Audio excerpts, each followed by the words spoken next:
અહીંયા આપણે બનાવવાના છીએ ચણાની દાળના દાલ વડા. બનવા લાગ્યા છે આપણા વડા.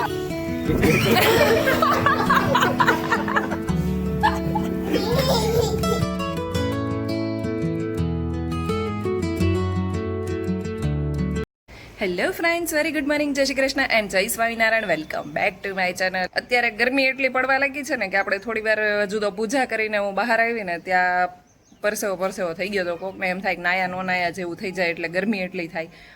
તો આપણે અત્યારે આમચૂર પાવડર સૂકવવા માટે મૂકી દઈએ. જક્ષુભાઈ અહીંયા જાગી ગયા છે અને હાથમાં જો શું છે એમાં પ્રસાદ ન નખાઈ દીધું. તો તું રમતો હોય એટલે પ્રસાદ લઈ લીધો છે. દરરોજ સવારનો આનો નિયમ છે કે હું પૂજા કરીને આવું ને એટલે ડીશ પડી હોય એમાંથી એને પ્રસાદ લેવા જોઈએ. કેમ લેવાનો હોય જક્ષુ પ્રસાદ? બતાવ તો. હા, એમ લેવાનો ને, સરખું બતાવ. કેમ લેવાનો જક્ષુ પ્રસાદ? ટ્રક અપ એન્ડ ડાઉન થાય. આ બાજુની જે મારી કિચનની બાલ્કની છે ને ત્યાં તો બેસે ને તો અત્યારે સવારના ટાઈમે એમ થાય કે અહીંયા જ બેઠું રહેવું જોઈએ, કેમ કે હોલની બાલ્કની છે ને એમાં ઉગતો સૂર્ય આવે ને અહીંયા આથમતો સૂર્ય આવે એટલે અહીંયા અત્યારે બહુ જ મજા આવે. અને પેલી બાજુ છે ને અત્યારે એટલો તડકો લાગે ને કે ત્યાં તો બેસવાનું મન જ ના થાય. તો અત્યારે આપણે આવી ગયા છીએ કિચનમાં, કેમ કે ગઈકાલે ચણાની દાળ આપણે પલાળી હતી અને એને પીસવાની છે. તો આપણે જોઈએ, એ તો પલ્લી જ જાય, એનું કામ છે. ફરમેન્ટ થવાનું હોય તો જોવું પડે કે ફરમેન્ટ થયું છે કે નથી થયું. તો ચાલો બતાવું. જો આપણે ચણાની દાળ પલાળી હતી એ સારી રીતે પલ્લી ગઈ છે. હવે આનું પાણી જે એક્સેસ વોટર છે ને એની કાઢી નાખશું અને છાશ કે દહીં એડ કરીને ક્રશ કરી લઈશું. સરસ એવી આપણી ચણાની દાળ પલ્લી ગઈ છે. જો કે આ ચણાની દાળ વધારે પલાળી છે, કેમ કે અમારા એક ફ્રેન્ડને એ લોકો પણ સુરતના જ છે. તો આ સુરતની આઈટમ કહેવાય ખમણ, એટલે હું વિચારતી હતી કે એને પણ ખમણ ખાવા માટે બોલાવીએ.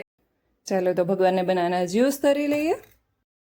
આજે લગભગ કેટલા 3 વર્ષ પછી આ ટોસ્ટરનો યુઝ કરી રહી છું. આપણી પાસે બ્રેડ પડી હતી તો આપણે ટોસ્ટ કરવા માટે ટોસ્ટર કાઢ્યું છે. ભાવે છે તને? આ દૂધ તો પીતો છે? Banana juice? હા, દૂધ પીતો છે. ચાલ, અહીંયા આપણે બનાવવાના છીએ ચણાની દાળના દાલ વડા. તો એના માટે આપણે કંઈ પણ એડ કર્યા વગર પીસી લીધું છે, એટલે આના અંદર કંઈ પણ એડ નથી કર્યું. આના અંદર થોડી છાશ એડ કરી છે અને આ આપણે સાંજે ખમણ માટેનું પીસ્યું છે. તો અત્યારે આથો લાવવા માટે મૂકી દઈશું. અને દાલ વડાની સાથે ખાવા માટે આપણે ગ્રીન ચટણી પણ જોડે જોડે પીસી લીધી છે. તો આને થોડી વાર માટે રેસ્ટ આપીશું અને આને સાંજ સુધી રહેવા દઈશું એટલે આથો આવી જાય. અને આના અંદર પછી જે કંઈ પણ એડ કરીશું એ તમને આગળ બતાવતી જઈશ. દાલ વડામાં મેં એડ કરી દીધું છે મીઠું, થોડાક તલ, આદુ મરચી અને ધાણા પણ એડ કર્યા છે. અને એની સિવાય તમારે બીજું કંઈ પણ એડ કરવું હોય તો તમે કરી શકો છો. તો આપણું બેટર બનીને રેડી છે. તેલ પણ ગરમ થવા માટે મૂકી દીધું છે. થોડુંક જ તેલ મૂક્યું છે કેમ કે દાલ વડા આપણે થોડાક જ બનાવવાના છે. હોલની વિન્ડો ખુલ્લી છે ને એટલે મારો ગેસ છે ને પાછો પડતો જાય છે, એટલે મેં જક્ષુને કીધું. જક્ષુ છે ને એને આપણે કંઈ પણ કામ કહીએ ને તો એ કરે છે. બાકી જનરલી છોકરાઓ એવું કરતા હોય કે ઇગ્નોર કરતા હોય કામ કરવાનું. બનવા લાગ્યા છે આપણા વડા અને એક બેચ અહીંયા ફ્રાય થાય છે. એકદમ ક્રિસ્પી એવા વડા બનીને રેડી થઈ ગયા છે. જો આપણે આ રીતે પાડીએ છીએ દર વખતે કે કોઈ પણ ભીનું કપડું હોય ને એની ઉપર આવી રીતે થેપલી કરી દેવાની, પછી ડાયરેક્ટ તેલમાં એડ કરી દેવાનું. ચાલો તો હજુ વડા તળાઈ રહ્યા છે ત્યાં આપણે ભૂગાની ડીશ રેડી કરી દઈએ. અત્યારે ગ્રીન ચટણી પણ જોડે જોડે બનાવી લીધી હતી. તો ગ્રીન ચટણી, વડા અને છાશ, વીકેન્ડ સ્પેશિયલ એવી આપણી ડીશ રેડી છે. તો ચાલો ભગવાનને જમાડી લઈએ. વડા, ગ્રીન ચટણી અને છાશ. જમો જમો રે માર પ્રભુ. જો અમે ખાધું ને ત્યારે ભાઈએ ન ખાધું અને અત્યારે આની અંદર લઈને બેઠો છે. ક્યાં ગયું તારું બાબુલ? હા, અને ભૂ ને ખાવાનું ને બધું લઈને બેઠો છે આની અંદર. બધું ફિનિશ કરી દેજો. હજુ તો જમીને અમે ફ્રી જ થયા હતા ત્યાં બહાર છે ને ઢોલ વાગતા હતા એવો અવાજ આવતો હતો. જક્ષુભાઈ જો ખુરશી નાખીને એન્જોય કરવા બેસી ગયા છે, જાણે મૂવી જોવા માટે બેઠો હોય એની જેમ. તો અહીંયા છે ને કોઈક જાત્રામાંથી આવ્યું છે અને એનું સ્વાગત થઈ રહ્યું હોય એવું લાગે છે. કહેતી હતી ને કે અમારે આ ગેલેરીમાં છે ને બપોર પછીનો તડકો આવે છે અને પવન પણ એટલો બધો છે. જો પાંદડા હલે છે ને એના ઉપરથી ખ્યાલ આવી જતો હશે.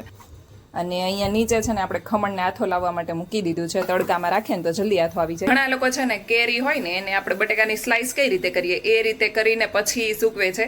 તો જે આમચૂર પાવડર બને ને એ એકદમ વ્હાઈટ બને છે અને આ રીતે કરીએ ને તો થોડો બ્રાઉનિશ ઉપર થઈ જાય. પરંતુ આપણે તો ખાવા જોડે મતલબ છે ટેસ્ટ જોડે, તો કલર જોડે કંઈ વાંધો નથી, એટલે મેં જલ્દી થઈ જાય એ માટે ખમણીને કર્યું છે. અને બાકી જે સ્લાઇસ કરીને કરીએ ને તો પણ સારું જ બને છે. તો મારી એક ફ્રેન્ડ છે એ ગયા વર્ષે કહેતી હતી કે મેં એ રીતે કર્યું હતું. સાંજ માટે આપણે ખમણની પ્રિપેરેશન કરી હતી, જો કે હવે અત્યારે ખમણનું પોસ્ટપોન રહ્યું છે. તો આથો આવ્યો છે કે નહીં એ આપણે જોઈ લઈએ. તડકામાં રાખ્યું હતું બપોર વચ્ચે, એટલે આથો તો સરસ આવી ગયો છે. છોકરાઓને વેકેશન પડી ગયું છે તો રમવાની બહુ મજા આવતી હશે. પછી થોડા ટાઈમમાં સ્કૂલ ખુલી જશે ને ત્યારે જવાનું બહુ કંટાળો આવશે છોકરાઓને. જો અત્યારે કેટલી મજા કરે છે.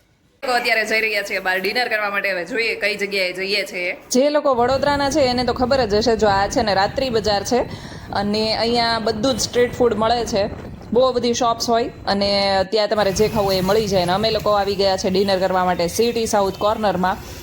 પહેલાં આ એક જ જગ્યા એવી હતી કે જ્યાં મૈસૂર ભાજી અને પેપર બંને મળતા હતા. બાકી બધી જગ્યા પર મસાલા ઢોસા જ મળતા હતા. તો અમે એક વખત મારા ભાઈને ને એને અહીંયા ભાઈબીજ જમાડવા માટે લાવ્યા હતા, ત્યારે અમે અહીંયા આવ્યા હતા. અને એને પણ લગભગ 3 વર્ષ કે 3.5 વર્ષ જેવું થઈ ગયું છે. તો ચાલો હવે આમાંથી શું મંગાવીએ જોઈ લઈએ આપણે. ફેન્સી ઢોસામાં પણ બહુ બધી વેરાયટી છે. અને અહીંયા ઇડલીમાં ગુંટૂર ઇડલી છે. હવે એ કઈ રીતની ઇડલી હશે એ આપણે જોઈએ. શું મંગાવું છે એમાંથી?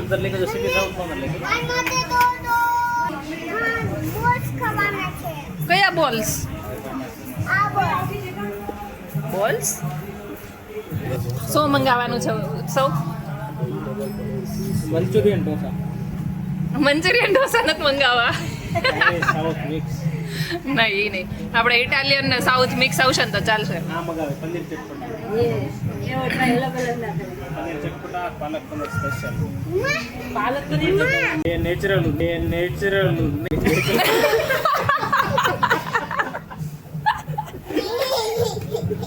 બે મેક્સિકન ઉત્તપા, 2 પાલક પનીર અને 2 ગોટાળા ઢોસા. ઓકે, થઈ ગયા ને? તમે બીજું કઈ વિચાર્યું શું મંગાવવાનું છે? તમારી 6 વસ્તુ કહી દે એટલે 12 એટલું બધું કોણ ખાશે? તમે એક કહેજો. આપણે જીની સ્પેશિયલ જીની જીની રોલ ને? રોલ હોય ખબર નહીં, આમાં special jini. Okay. Cabbage, onion, tomato, capsicum, zesty, અમે લોકોએ મેનુ તો ડિસાઈડ કરી લીધું છે, પરંતુ હજી એક કપલ આવવાનું છે એની વેઇટ કરીએ છીએ અમે. અને જો એવું લાગે છે કે ફાઇનલી એ લોકો આવી ગયા છે. ફાઇનલી આવી ગયા એમ ને? ફેન્સી ઢોસામાં આપણો જીની રોલ આવી ગયો છે. અને વડોદરામાં એક જ જગ્યા પર મૈસૂર ભાજી બાર, એટલે કે આ મૈસૂર ભાજી અને પેપર મળતું હતું એ આ જ છે. અને બીજું આપણે પાલક પનીર ઢોસા મંગાવ્યા છે. અને આ છે ઇટાલિયન ઉત્તપમ. અને એની જોડે અમે મંગાવી લીધા છે નોર્મલ સાદા પેપર આવે ને એ. અને એની સાઇઝ જો કેટલી મોટી છે. તો ચાલો હવે એન્જોય કરીએ. બહુ વધારે ખવાઈ ગયો છે એટલે વૃષભ અને જક્ષુ બંને નીચે વોકિંગ કરે છે. અને હું ઉપર પાણી લેવા માટે આવી છું. હમણાં પાણીની બોટલ અને જક્ષુની સાયકલ બંને લઈને નીચે જઈએ અને થોડી વાર વોકિંગ કરીશું. અને પછી રાઉન્ડ મારવા માટે જવું હોય તો જોશું. કંટાળો નહીં આવે તો પછી આપણે જઈશું. દિવસે તો એટલી ગરમી થતી હોય ને, પણ સાંજે મૂડ ફ્રેશ થઈ જાય. જો ગાડીનું કવર ઉડતું હતું એ ઉપરથી તમને ખ્યાલ આવી ગયો છે કેટલો પવન છે. એટલે હવે થોડી વાર અહીંયા ચીલ આઉટ કરીએ.